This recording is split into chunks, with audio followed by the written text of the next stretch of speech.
Hello friends, good morning. જો આજે આપણે બનાવીશું મહુડીની સ્પેશિયલ સુખડી. એકદમ ક્રિસ્પી સુખડી બનાવવા માટે આપણે આજે પહેલાં મેં 3 થી 4 ચમચી જેટલું ઘી લઈ લીધું છે. ઘી મારું ગાયનું ઘી છે, બરાબર. હું રેગ્યુલરલી ગાયનું ઘી વાપરું છું, બરાબર. એટલે હવે આપણે ક્રિસ્પી અને દાણાદાર સુખડી બનાવવા માટેની આજની આ રેસીપી છે.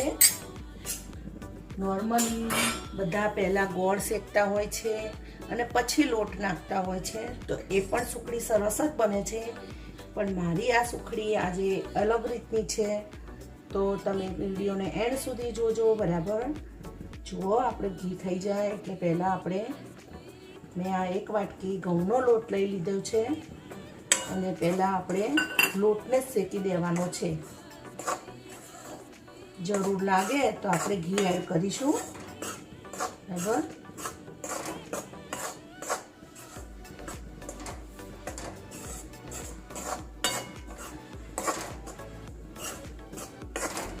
લોટને આપણે મધ્યમ તાપમાને શેકવાનો છે. સરસ બધો લોટ સરસ પહેલાં આપણે આ રીતે શેકી દેવાનો છે. જેમ જેમ લોટ શેકાશે એમ એની અંદરથી સરસ એકદમ મસ્ત સ્મેલ આવશે એના શેકાવાની, બરાબર છે. અને થોડું બ્રાઉન કલર થાય પછી આપણે એની અંદર ગોળ એડ કરવાનો છે. જુઓ, હજુ મને થોડી ઘીની જરૂર લાગે છે, તો હું આની અંદર બીજું 3-4 ચમચી જેટલું ઘી એડ કરીશ, બરાબર. ચમચી મારી એટલી નાની જ છે, બરાબર. આ સુખડી એકદમ સરસ ક્રિસ્પી અને દાણાદાર બનશે, કારણ કે આપણે લોટને પહેલા શેકી દેવાનો, એટલે લોટ જે કાચો રહેશે નહીં.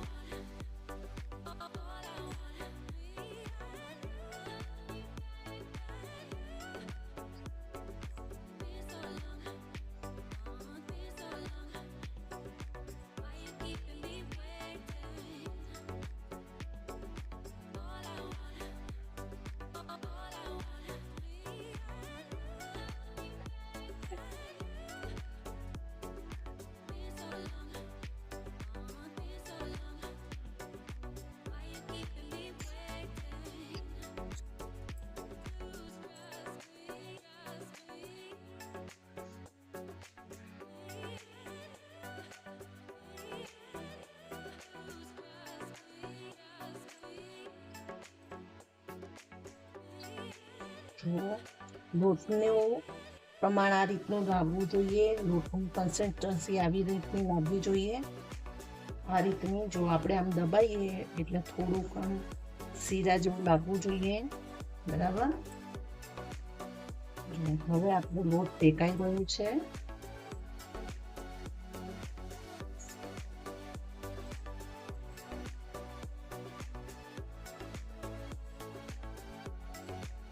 તો એની અંદર હવે બ્રાઉન સ્પોટ્સ આવવા માંડ્યા છે.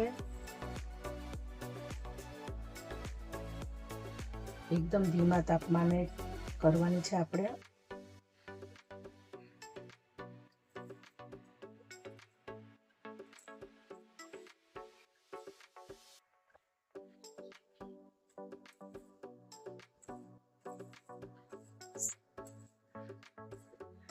અમારે ગુજરાતીઓમાં તો શુભ પ્રસંગે, સારા પ્રસંગે જો ઘરમાં સુખડી તો અવારનવાર બનતી જ હોય છે.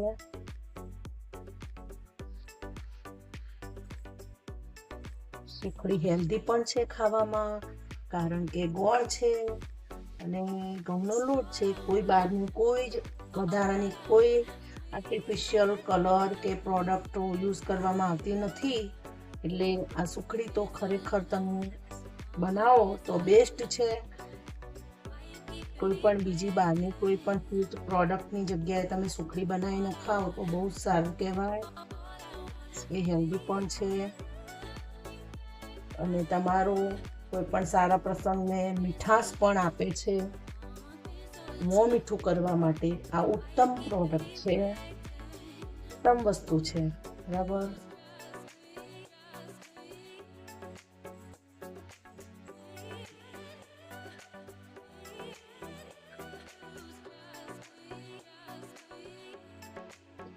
જો સુખડીમાં આવા સરસ બ્રાઉન સ્પોટ્સ આવી ગયા છે, એટલે હવે આપણે એને અંદર ગોળ ઉમેરી દઈશું.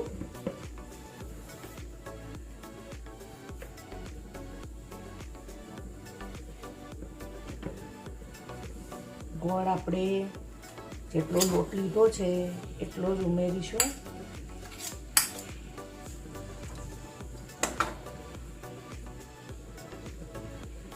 સુખડી મોળી હોય તો ભાવે નહીં, એટલે આપણે થોડો વાટકી જેટલો જ ગોળ લઈશું. જેટલો લોટ લીધો છે એટલો ગોળ લઈશું.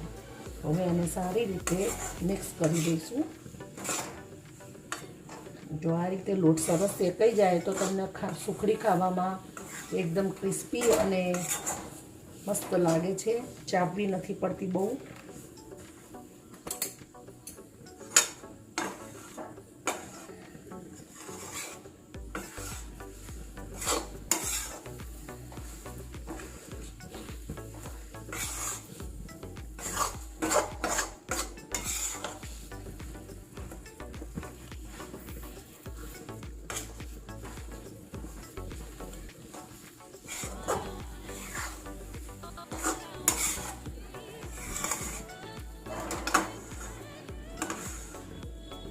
ગેસની ફ્લેમ એકદમ ધીમી જ રાખવાની છે, બહુ દાઝવા નથી દેવાનું.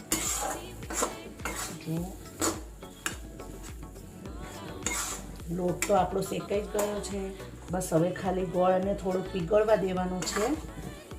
બહુ વધારે પડતો ગોળને શેકવાનો નથી, નહીંતર એનું એકદમ ચિંગમ જેવું થઈ જાય છે.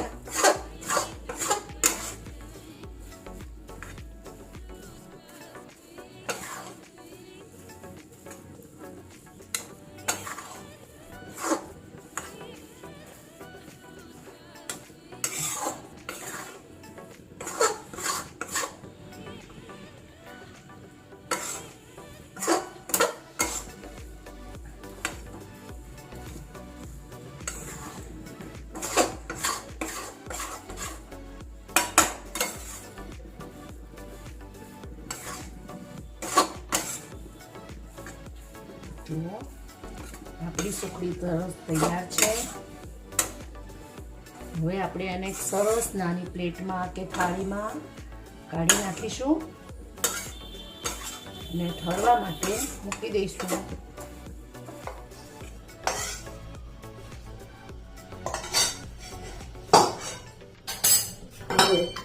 ડીશમાં કાઢતી પહેલા મેં ડીશમાં ઘી સરસ સ્પ્રેડ કરી દીધું હતું. હવે આ રીતે સુખડીને પાથરી દઈશું આપણે સરસ.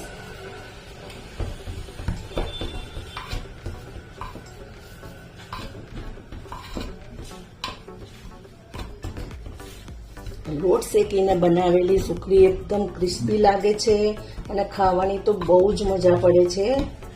બાળકો તો એક પીસ ખાતા હોય તો બે ખાય, બે ખાતા હોય તો 4 ખાઈ જાય છે.